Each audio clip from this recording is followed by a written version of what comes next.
Почитувани гледачи на Македонската радио телевизија, добро вечер и како што ви ветив точно пред 7 дена, повторно сме на истото место во истото време и секако ќе слушнеме и ќе уживаме во уште една животна преказна. Јас сум Здравкица Милича, сега следува кратката најава да слушнете кој денеска ќе ни го раскаже својот сон.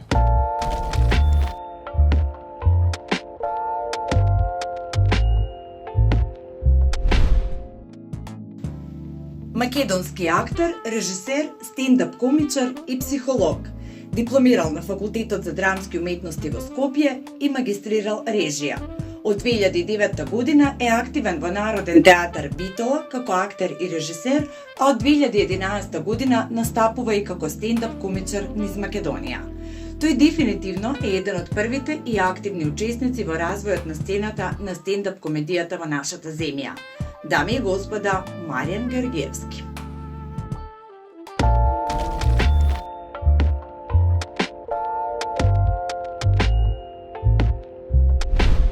Чест и задоволство ми е да го поканам во студија Маријан Георгиевски. Маријан, добре дојде во животна приказна. Драго ми е што си вечерва овде заедно со нас и се надам дека ќе бидеме интересни за публиката. Драго ми е дека после 14 години прв пат се појавувам на Македонската радио телевизија. Ова е премиера. И тоа во твојата емисија. И мене ми е навистина драго и се надам дека гледачите ќе имаат прилика да слушнат нешто што досега не знаат за тебе и секако да им ја приближиме твојата приказна и како што веќе кажав твојот сон. Оно што е најважно да те прашам како си. Супер, добро. Еве во Скопје низ гужвите стигнав до студиото и едва и чекам да почнеме со разговорот. На кого Маријан секојдневно знае да му се јави да го праша како? Сигурно има еден или двајца луѓе. Имам еден пријател кој што ми остана близок и како што велат, веќе 2025 година се помалку пријатели, се повеќе миленици околу нас, но многу е битно да имаме барем еден или двајца. Тоа е еден човек како пријател кој што го чувствувам многу близок и секако родителите ги прашувам на дневна основа и истовремено со тоа некако си доживувам дека веќе годините поминале, веќе не сум дете и веќе возрастните треба некако да ги чуваме, стануваме можеби ние нивни татковци или мајки, се разбира. Генерално сите ние треба да се радуваме на секој ден, кој што го имаме и секој утро. Така, Маријан, остануваше понатаму верен на твојата Битола и покрај сите обврски кои што ги имаш. Роден си во Битола, живееш во Битола. Нели беше поедноставно можеби да дојдеш во Скопје, бидејќи некако Скопје е центарот, нели, на сите случувања? Пред неколку дена со еден колега разговарав баш на истата тема. Пред 14-15 години, кога дипломирав на Факултетот за драмски уметности, се вратив во Битола.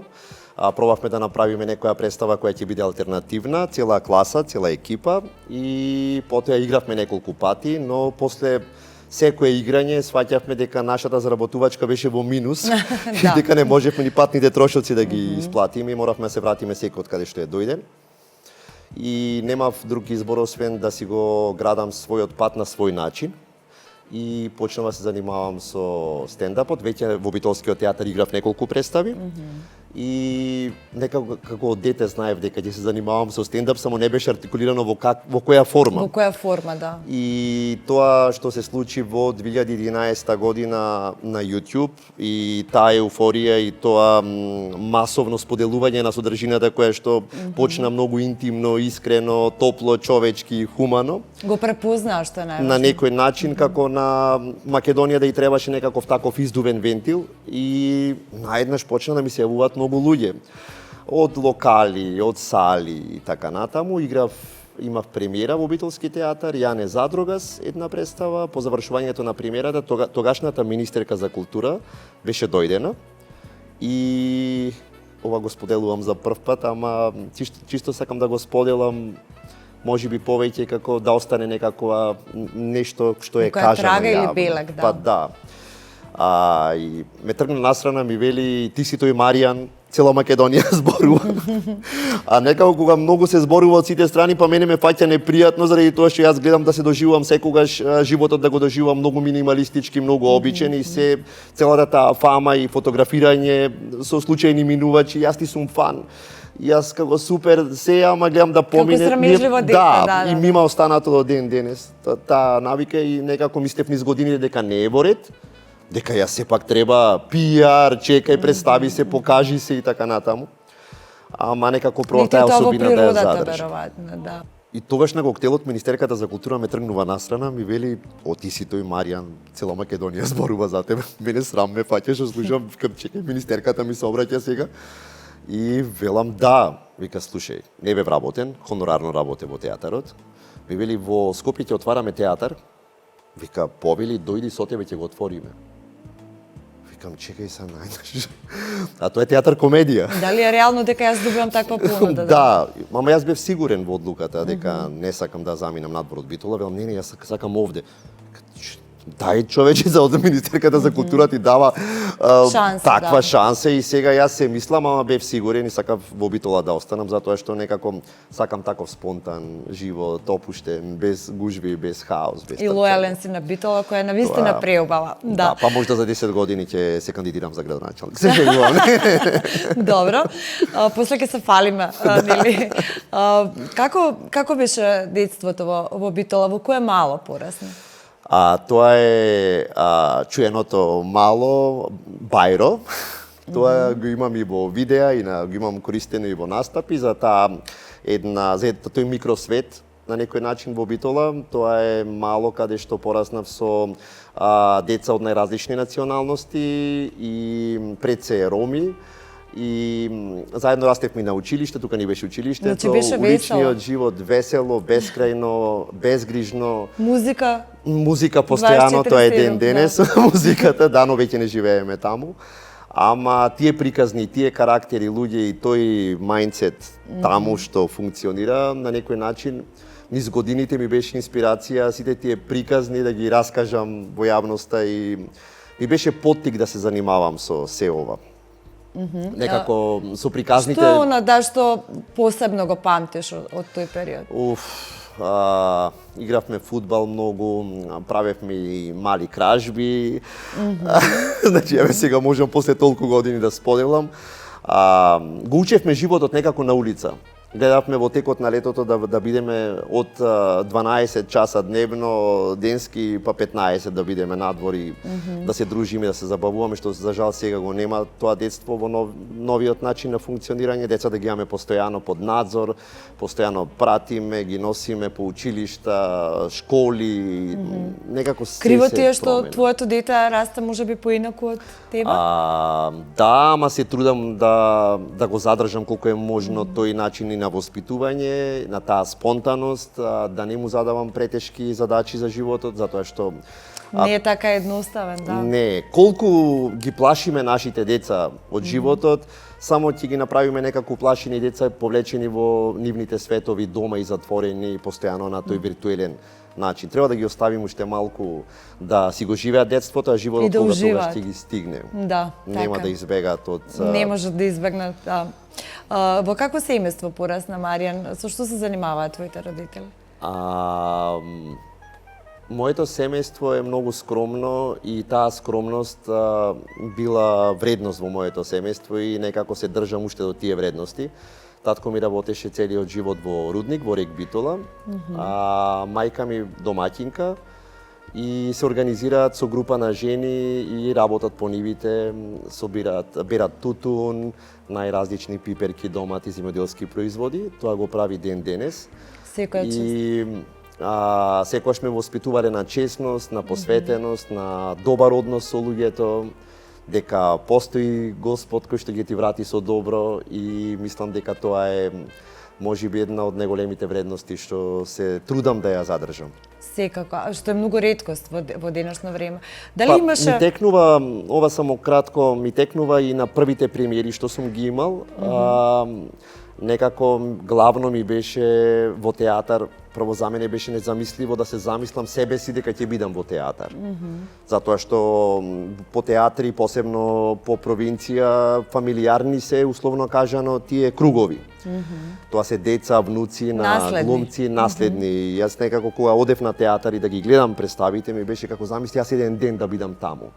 И на првата премиера се сеќавам, се поклонувам и ги гледам мајка ми, татко ми дека се во публика, тоа ми беше неголема награда. Така, и едноставно го живееш својот сон. Да, и тоа ми беше доволно. Не ми требаа успеси. И ова се што се случи со стендапот и цела таа приказна да пробам да настапувам низ цела Македонија, каде што воопшто немало стендап комедија, од Кавадарци, од Гевгелија, Велес, мислам немаше во 2011 на тој начин, во некој локал, некој да земе микрофон и да почне да зборува и да се смееме сите.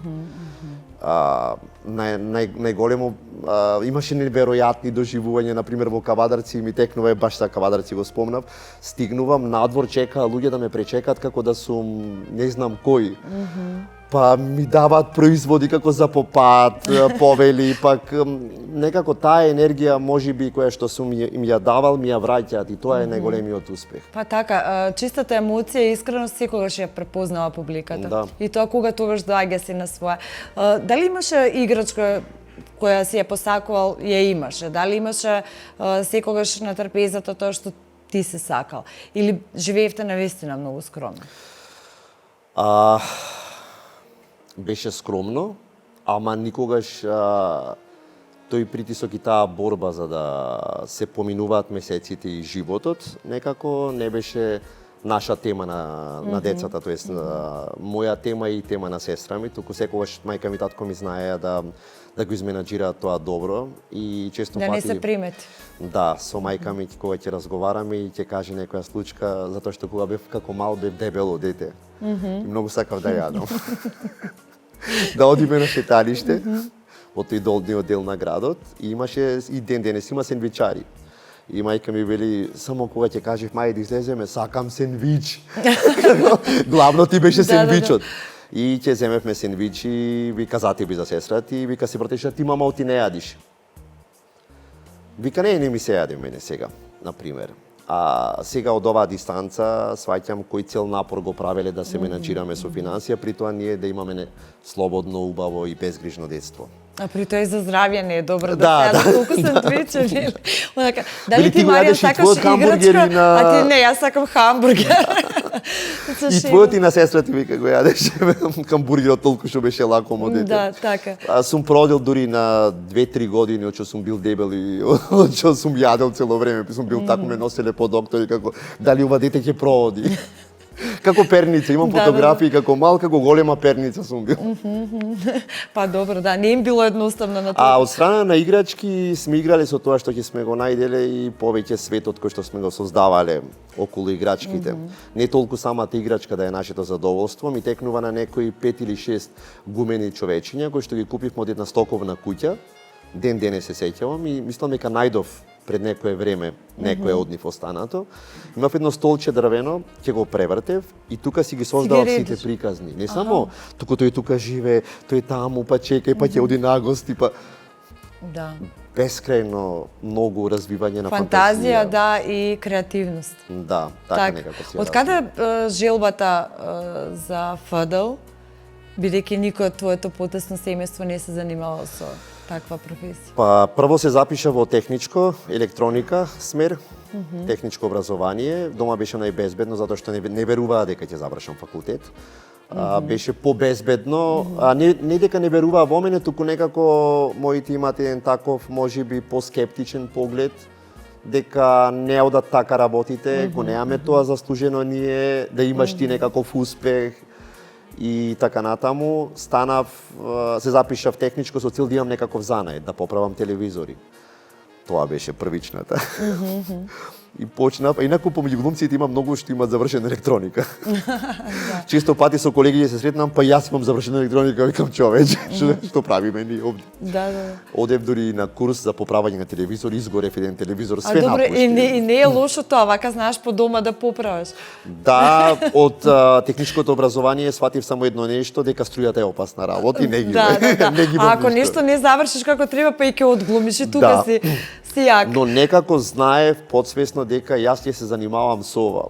Колку и да звучи дека е како некоја животна приказна на некој што се занимава со тоа, туку едноставно, интуитивно, внатре во себе го знаев веќе во 7 или 8 оделение. Знаев дека и се занимавам со тоа. Во 7 оделение имаше некаков кастинг за некаква локална представа во училиштето. Не ми избрае, јас бев срамежлив, повлечен, се страмев, се препотував да кажам една реплика, да прочитам и наставничката како не, друг. Трагично го доживеав. Во прва година средно направив театарска група во техничко. Директорот како не ни е потребно театарска група, нас ти се потребни програмери, електроничари, машинисти. И наставничката ми се јави од основно, ми вели, сакам да ја гледам представата, слушнав, имавме фиксни телефони, дека таму си почнал да работиш. Дали ќе може? Не може. Така. Како јас сум повреден од 7 оделение. Да. А кој веруваше најмногу во тебе? Без разлика на, можеби, немањето на јасната слика на мајка ми, татко ми, што е ова целото и дали е тоа безбеден пат, ја имав целосната поддршка. Ако не успеев во Скопје, имав и алтернативни начини да одам во Бугарија, во Србија. Бев убеден дека тоа е тоа. Тоа е твојот пат. Да. Тоа е вистинскиот пат. Ноќта тргна во 2 сатот со воз да се запишам на ФД. Сам. Тргнав со торбицата и научен како во Битола ќе го најдам по пат негде. Факултетот прашувам од железничка до Карпош, едно 2 сати пешки одем. Значи тежок беше патот. Тежок беше патот, да, ама и благодарение на професорот Владимир Милчин, мислам дека јас не ги знаев сите тие приказни како одат, често има приказни кои се поврзани, зависи кој професор, зависи дали ќе те забележи, тука е со врски, тука е... Не гледав на тие работи. Имаме така некогаш погрешна слика, можеби, за нештата, но сепак некој препознава. Јас се спремав цело лето со еден монолог на Гоголј, Дневникот на лудиот. Јас не направив монолог од 5 минути, цела монодрама од 30 минути. Од толку голема желба. И после ми кажуваат сите имам 5 минути, 10, 15 минути монолог. Излегувам јас со пола сат и ме оставија пола сат да си глумам, да се трескам од постолици. Викам, нешто не функционира. Била, добро, ајде, заменувај. По завршувањето, викам, не, јас останав тука, давајте ми задачи. Да, тебе ти беше малку. Малку, викам, се од Битола тргнав до овде за само ова да... За 5 минути, да. А се сеќаваш ли на првиот кастинг? Како изгледаш? Чекајте, првиот кастинг за филм? Да. Тоа е тешката тема, всушност. Кастингот за филм секогаш бил во некакви затворени кругови. Се сеќавам на еден кастинг, ние бевме цимери, прилепчани и јас битолчанец, заедно живеевме во Козле и тука некако начинот на функционирање во текот. Се сложувавте? Се сложувавме и беше супер забавно, имавме земено цела куќа на 2 спрата, цело ФДУ беше таму, имаше постојано журки, морам да ги поздравам газдите кај да се сега, знам дека беше малку и бучно и хаотично, ама тие ни беа годините. Ве издржале. Да, и сега едно утро се разбудуваме и 3-та година, веќе 4-та. Веќе низ годините си спорасипавме. И едно утро како едниот се спрема, заминува, другиот се спрема, заминува, никој не кажува каде и во еден момент се наоѓаме сите во една продукција на кастинг. А само пред сат време сите станавме од исто место. И никој ништо не кажа. Да. Буквално со солзи во очите велам, јас уште еднаш ова нема да го направам. Да се криеме, да пробуваме да си бидеме конкурентни едни на други, на тој начин. И гледав се помалку и помалку да одам на кастинг и стигнав, мислам дека за Врба или мајка на филмот на Милчо Манчевски, стигнав до некои последни кругови, ништо не се случи и гледав да не го одам тој пат. Ти беше разочарување? Во тој период да, ама од оваа дистанца гледам дека не се доживувам како... Поминаа многу години, не се доживувам како дека ќе имам шанса периодов за филм.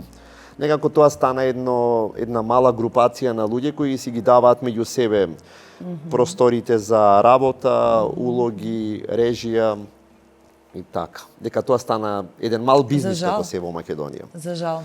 За жал, да. Можеби за жал еве и наследни некои генерации кои ќе изгорат во тој сон. Некако така го гледам. Сега веќе после колку 15 години после дипломирањето го гледам како да не требало да се случи. Театарот ми е пасијата. Ништо не е случајно, така, да. Но театарот е нешто што навистина има душа, нешто што тие даски да можат да зборуваат, нели? Кој ти беше пример од актерите кога си бил во некои тинејџерски години, кога си замислувал дека сакаш да се бавиш со, занимаваш со оваа работа? Кој најмногу ти бил пример, кој те воодушевил, кому си се восхитувал? Како актери од театарот, повеќе ми беше фасцинација театарот како целина, таа магија. Со баш една колешка со која што заедно пораснавме низ годините, разговаравме дека додека бев тинејџер, посебно во тој период на средно образование, ги гледавме сите представи по 3, по 5 пати. Јас водев дневник како сум ја доживеал представата со таква страст и посветеност. Немав конкретно кој актер, туку целата таа магија што се случуваше таму. Но кој посебно те фасцинираше со... Имаше една представа, тоа е Парите со тепувачка, и таму сите актери, целата екипа и тоа што се случуваше, таму ми беше многу интересно доживување. Таа представа ја гледав повеќе од 15 пати. Таму играше Ѓорѓи Јолевски, Габриела Петрушевска и останатите помала. Значи не имаше некој посебно да биде како... јас ќе бидам како него кога ќе порасне. Тоа сакав да го кажам, дека во животот сум немал како идоли. Повеќе сум бил фасциниран од самиот театар и магијата што ја создава. Таа илузија што се случува таму, но можеби главно е монодрамата како правец. Во Битола имаме фестивал на монодрама, мислам дека 27 година и 28 година се одржува. Има долга традиција и таму ги видов најмагичните работи со еден актер. Кога имав 14-15 години и од тој момент сватив дека ќе се занимавам нешто во соло варијанта. Некако можеби таму коренот на... Не дека не си тимски играч, туку... Да. Дека фасцинацијата е еден човек да направи цела магија. Така. Тоа е предизвикот, можеби. Се сеќаваш на првите улоги, на првиот хонорар?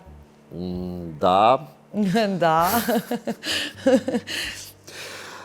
Можеби некои 5 години помина во Солзија и смеја, аматерската група во Битола.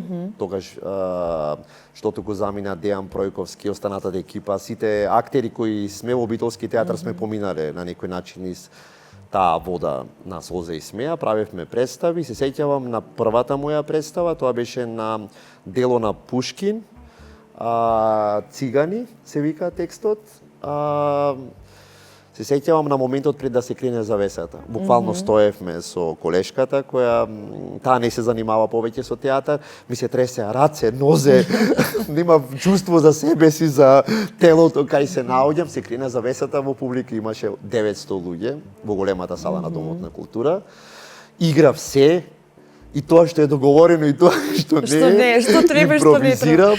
Колешката Дијана, како сме имале 100 проби, се било во ред, се било окей, на премиера го стапнува фустанот и се кине, па тука јас го земам фустанот, држам да не се гледа, па играме, па се смее публиката и таа енергија што се створи во моментот и тој контакт. Не може да се опише, да. Да, не биле битни, не постоја ни хонорари, туку постоеше една дружба после самата премиера, која што сме ја спремале по 3 месеци. И аплаузот како најголема награда. Да.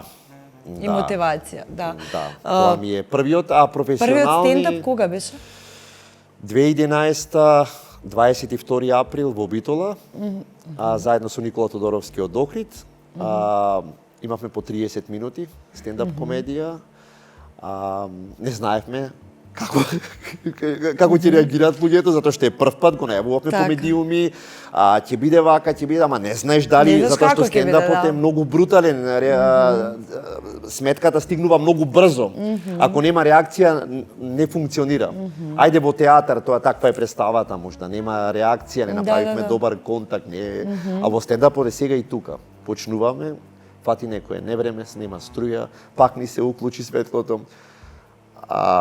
Настапот помина неверојатно добро, публиката реагираше, како на секоја минута имаше реакции. За нас беше неверојатно доживување и од тој момент реков јас овој пат го одам. Ова е тоа... Едноставно ти легна. Да. Знаев дека тоа ќе се... дека тоа е дел од мене. Соло играч. На некој начин. Да. Кога дојдоа првите посериозни финанси? Па можеби веќе веднаш после првите видеа. Сепак тие социјалните мрежи Си го направија својот. Да, тогаш можеби на многу пообичен и по-хуман начин, во споредба со сега се ова што се случува, со сите инфлуенсери и сите така наречени контент креатори кои што го експлоатираат буквално целиот начин на цедење на спонзорите. Тогаш беше на некој начин спонтано, ти се јавуваат луѓе кои сакаат да организираат настап, па има продажба на карти, па доаѓа публика и така почнаа првите заработувачки, што навистина за мене како Некој човек... природен тек. Да, ама беа за мене високи хонорари, што претходно никогаш не сум гизел. Прво представите што сум играл, беше некој таков период во театарот, имаше некои компликации, само потпишував договор и не земав хонорар, 4 години. И дури колегите ме правеа луд, дека како 4 години играш во представа, имаш 12 премиери, а немаш добиено, имаше некои компликации со управи, со... и така натаму. Тоа зборува само за тоа колку си голем човек и колку вистински и со љубов ја работиш твојата работа. Да, дефинитивно. Тоа не може секој. Пробав да го издржам тогаш тој период. Навистина немав никој кој би ми дал поддршка, ама некако пак избина површина ова со стендапот, пак тоа ми врати. Си го најде и си исчисти патот. Да. Каде ја запозна сопругата, Марија? Сопругата ја демнев. Ја видов еднаш на Жирок Сукак, тоа не е местото каде што се случуваат големите работи. Ја видов и реков, таа е. А не ја ни знаев, реално. Имаше трема и пред неа? Да, не се трудев да бидам како дечкото кој што се врати од што туку од Скопје се врати после 5 години. Затоа што кога се вратиш од за нас сепак беше големиот град, можеби после толку години сега ми е Скопје како ајде да одим да завршиме работа или да заминам од Скопје. Повеќе го гледам така или да се видам само со некои луѓе, тогаш беше сепак 5 години некаков проживеан живот со многу различни луѓе, многу различна содржина, се враќам во Битола, запаѓам во една депресивна фаза. Ми го нема животот како што беше претходно. И ја видов неа, Анета. И ти го промени живот. Да, но истовремено добив една информација која што морав некако да ја менаџирам. Анета е од мене повозраст на 4 години. Викам, чекај, ништо страшно за мене, ама чекај така како ќе го прифати, па дај мора да има некој период на приспособа, па незините, пак тоа е и се представував дека сум незина генерација и во моментот успеа тука да па не успеав баш. Ме фати многу брзо, да. Па како ми си генерација, оти не те знам. Па добре, случај техничко, па нешто измислував. Изгубив година. Да. Но некако во старт знаев дека во самиот почеток дека таа е таа и некако многу брзо се приврзав и се надевам дека и таа, не знам дали била на интервју да каже вака јавно. Ќе викна. Со што се занимава Анета? Анета по професија е економист, се занимава со многу работи, до предодреден период работеше во автомобилска индустрија, но таму заврши приказната, но низ годините ми помагала многу во однос на организирањето и да ме спасти како човек. Значи се занимава со тебе најмногу. На некој начин, да, целата организација припрема и тој редослед на работите, затоа што јас сум на периоди многу изгубен човек и така се доживувам. Имам многу идеи, многу работи ги почнувам истовремено и пробувам да ги туркам сите работи. Исто, да, но не може. Да, и таа ми дава некако конструкти и ме лепи на земја како седи тука. Ова заврши го, па се осеќам на моменти како мало дете, ама ми дава некако конструкција на животот. Затоа што ако не беше таа, не знам каде ќе завршеше се. Да. Така, имате синче кој има 8 години, така? 9,5. На 23 декември, веќе 10 години. На 28 години се роди нашиот син Огнен, се роди во многу интересен период. Прво вака, значи, да знаев како функционира бракот, можда јас со Анета во бракот, и да имаш личност со тебе која е тука по секоја цена и да се приспособи на сите... Немаше ни да дојдеш во Скопје. Немаше ни да дојдам во Скопје.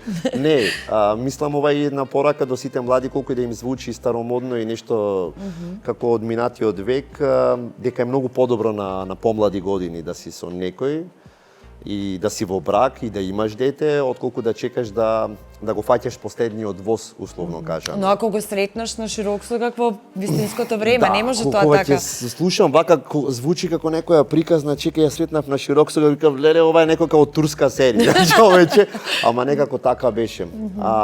Огнен се роди на 23 декември, јас припремав представа со Лилија Баџиева, многу драга режисерка, работевме Метаморфози, играв главна улога и требаше да се породи И да станеш татко.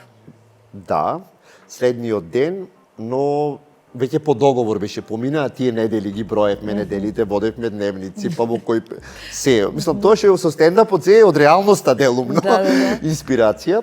И беше договорот дека утре се пораѓаш, веќе поминато се, договорено со докторот. А како последна вечер со режисерката, со нејзиниот сопруг, ги каниме на вечера, кај нас дома, да се подружиме, а дете утре ќе се пораѓа. Е, толку е откачено во нашето семејство. И ние заглавивме вечерта, кај нас нагости со Лили Абаџиева и со Васил.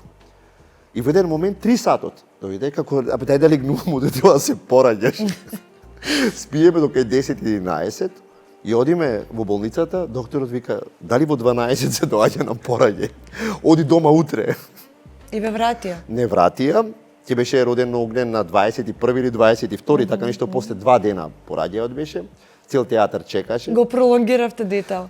Да, и стигнуваме, ја мотивирам Анета како живеј, ова е лесно, лабаво, опуштено, фотосесија и правам дома, се е позитивно, само да не искрахира си, велам сега таму, затоа што кога ќе почне тоа, џабе се муабетите. И стигнуваме таму, веќе ја земаат во собата, како тие сестрите, како еј Маријан, најнека влезе и тој. Јас сум тука за поддршка, викам, ме облекоја како космонаут. Беше присутен. Решив. Ти кој си тремаџија. Но, значи, тука само почнува приказната. Јас влегов во просторијата, можам да кажам, не знам дали камерата ме снима. Да, може. Значи, влегуваме, облекоја со сите тие работи, 23 декември, јас мислам дека е зима, веќе со зимски, не се знае зошто облечен со 300 облеки. Ја гледам Анета таму со едно со инфузија и се движи во круг како во хорор филм. Мене само ми се подслоши, ама гледам да сум позитивен. И во еден момент како што ми се слуши, почнувам да барам нешто, да седнам, а нема ништо овде.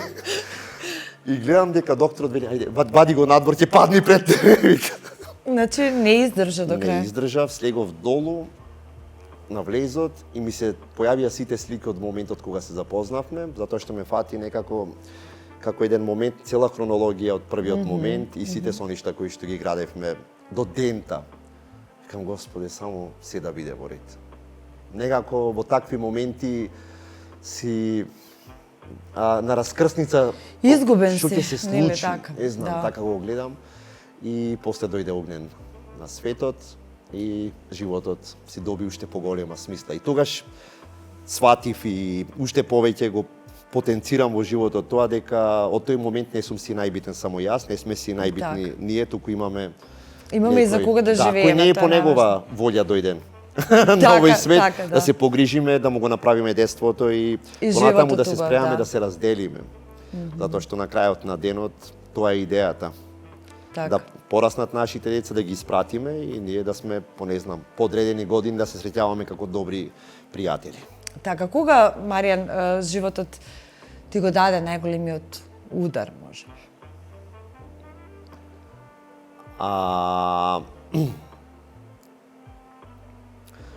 Како секое семејство, така и нашето семејство си има одредени точки на слабост, можам да речам, или такви некакви удари. Пред многу години, пред веќе колку 19-20 години,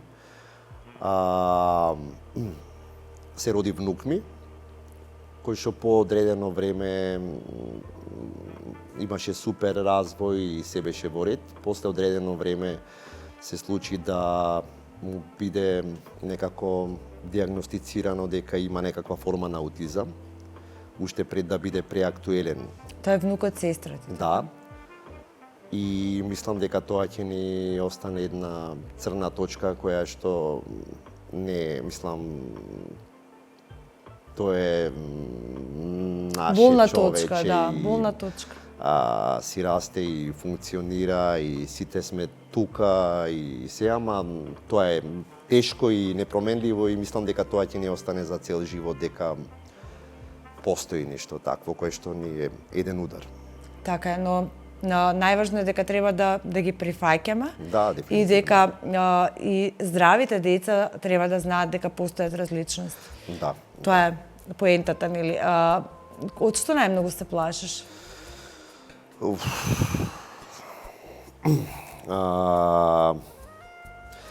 Се плашам од тоа дали ќе им нашите деца, тоест нашите деца дали ќе имаат пристоен живот во нашата земја. Затоа што неизвестноста, мислам, постојана е и гледаме како наши пријатели, блиски луѓе се иселуваат, заминуваат и ние пробуваме да правиме најразлична содржина од представи, од емисии. Но воопшто не е смешно. Но воопшто не е смешно, туку гледаме дека веќе почнувам да настапувам низ Европа, Австралија, Америка, каде што има повеќе наши во еден момент. Одам во Михен, наоѓам стотици млади луѓе кои од Битола, Прилеп, најмногу од цела провинција иселени таму, барајќи подобра смисла на нивниот живот. Тоа ми е. Инаку секој си го има својот пат, не дека не, ама стравот ми е дали ќе има достоен и пристоен живот, со нормални вредности, со на што значи да си човек, да си окей. Така, колку им веруваш на луѓето? Дали имаш некој филтер кој ти помага кроз годините од искуство, секако веќе си навистина долги години присутен меѓу многу луѓе. Знаеш да препознаеш вистински? Мислам дека имам некое интуитивно чувство и во првиот момент кога се поздравиме. И во старт секој човек има еден плюс од мене. Им даваш шанса? Давам шанси на луѓето и гледам да ги гледам позитивните работи во луѓето, да не гледам го чувствувам, ја чувствувам манипулацијата, некогаш го чувствувам која му е поентата и зошто прави некои работи се, ама во старт давам еден голем плюс во луѓето затоа што мислам дека луѓето се во суштина добри. Добри. И кај секого има по нешто. Па има, ама едноставно времето во кое што живееме, контекстот во кој што живееме, неизвестноста која ни се случува, не направи до толку да бидеме расипани и до толку да имаме маски на нас и лицемерието да е до толку високо ниво што заборавивме да бидеме луѓе и да бидеме обични. А тоа е најважно да бидеш човек. Го сакам тој минимализам во животот, тој едноставен живот. Јас сакам да одам на пример на пазар, сакам да пазарам, сакам да се наоѓам со многу обични луѓе. Мали нешто те чинат среќен? Дефинитивно. Мислам дека во тие луѓе се вистинските вредности. Луѓе кои што биле честни према животот. Така, дали можеш да се сетиш сега во моментов на некоја случка кога некој ти пришол од твојата публика на стендап и ти кажал нешто или ти раскажал некако? Не дали или кога. Можеби главно после настапите мене ми е средбата со луѓето. И ми се случуваат многу интересни средби. Например, се појави еден човек кој што ми вели јас работам во камион, возам камион по 10 по 12 сати години и во еден момент запаѓам во таква депресија што ништо не ме мотивира да го правам тоа. Јас се наоѓам со камионот многу далеко од Македонија. И единствено нешто што може да ме расположи ги пуштам твоите видеа. Колку убаво чувство, нели? Значи толку. Не ми требаат ни награди, ни признанија, ни ништо. Значи тој еден обичен човек кој што имал таква приказна. Си успел да го направиш среќен, да го насмеш и тоа е целта. А се случува после настапи да дојдат луѓе или на пример те гледаме цела фамилија. Тоа ми е најголемо задоволство. Дека успевам да ги соберам дома или да си споделат меѓу себе нешто кое што ќе им биде заедничко. На кој стендап си досега можеби најмногу горд? Имало многу, не знам, секој на свој начин. Кој е најпосетуваниот? Имаш Лани имав сигурно некоја турнеја, статистика. Лани, тука сум ја слаб. Тука се слаб. Тука ми треба Анита да ја побарам, Анита, ало, која сте? Да, Анита, како економист. Лани имав турнеја и еден од најдрагите настани ми беше настапот во Битола пред своите, пред 1000 луѓе. И исто и во Скопје беше во опера и балет. И баш една колешка од овде, од Скопје, се слушнавме после тоа, ми вели, имав чувство дека луѓето беа дојдени за тебе. Дека не беа како, стендап, па ќе одиме на стендап. Туку како за сите овие години, се што си им давал, како дојдовме да поминеме на вечер со него. Мене ми беше тоа ненормално добро. И во Битола имаш 1000 луѓе кои што дошле вечерта и сите тие 1000 луѓе ги гледаш ти секојдневно низ градот.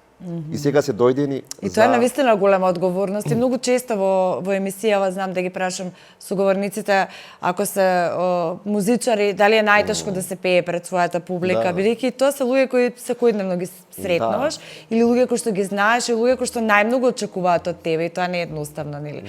Колку имаш поддршката од колегите кои што се занимаваат со оваа работа? Од колегите во театар не, мислам низ години, не зборувам само во битолски театар, воопшто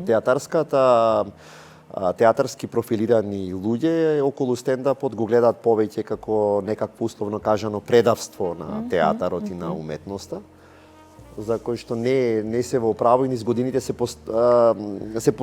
потврди тоа дека тоа си една посебна дисциплина за која што требаше многу години да се, не само јас и останатите кои се дел од оваа така наречена сцена, ако постои, кои се бориме да го изградиме на некој начин, на некој ниво, кое нема да биде само во спалната соба и нашите расипани фантазии, туку стендапот да има таа функција на општествен коректор, да е едно боцкало на политичарите и да ги подсетува до кај се, и една алатка која може малку да ги симне од величината на семоќноста. И можеби ние сме само едни обични изведувачи, ама тоа не е најсилното оружје, да од време на време да им кажеме на политичарите дека не се семоќни, дека ова е гласот на народот. На некој начин. Од колегите не сум имал поддршка, ниту јавно, ниту пак нешто не дали по социјални мрежи. Можеби помеѓу нас, стендап комичарите, од време на време некој ќе покаже некаква доблес, да. Еве со Бојан Велевски, на пример, имаме супер соработка кој што никој не ја очекуваше. Тој е човек кој што на вистина многу сериозно ја гради својата кариера, има многу сериозен поглед. Тој ни ја раскажа неговата животна прика. Да, јас немам толку сериозен пристап. Можеби интуитивно, да, ама тој е статистичар, влегува и сериозно знае точно што сака. И имавме еден заеднички проект, можевме, кој што беше заеднички, за публиката беше навистина многу интересно доживување, за нас уште поголемо, затоа што не очекуваа дека ќе направиме. Бевте во Охрид, така беше? Бевме низ цела Македонија, имавме. Направивме кампања пред кампањата на политичарите. Слоганот беше ќе и можевме, и беше една пародија на се околу сите овие кампањи кои што се случуваја. Не им се лутам на колегите, можеби им се луте во тој период кога пробував да застанам на нози. Пробував некако да го објаснам за сето ова, или некако да добијам некоја потврда, некоја признание, поддршка. Ретки биле. И ги имало, ама биле ретки. Еве, честни исклучоци. Тоа е. Можда потешкиот пат и посладок, бидејќи знаеш дека самиот го имаш алатот со кој што си го направил, ова што си го направил до сега, дека многу луѓе го препознали и допрело до нив, што е најважно. Можеби во мојот живот ги гледам работите дека одат бавно, но сигурно за се. Можеби ако сум се впуштил во таа авантура да бидам во Скопје и да сакам да бидам некој или нешто, можеби животот ќе ми бил многу поинаков. Не го гледам така. Животот е живот и треба да го проживееме. Со нашите луѓе и да направиме убави моменти, да создаваме тоа што го работиме, но да не си замислуваме премногу розови соништа. Не е розов. Не. Не. Така, ти благодарам, Маријан, за одвоеното време.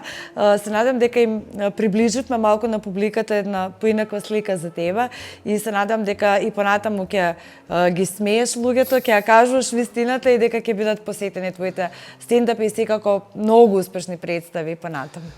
Ти благодарам и тебе и за сите убави зборови, да ти живее емисијата.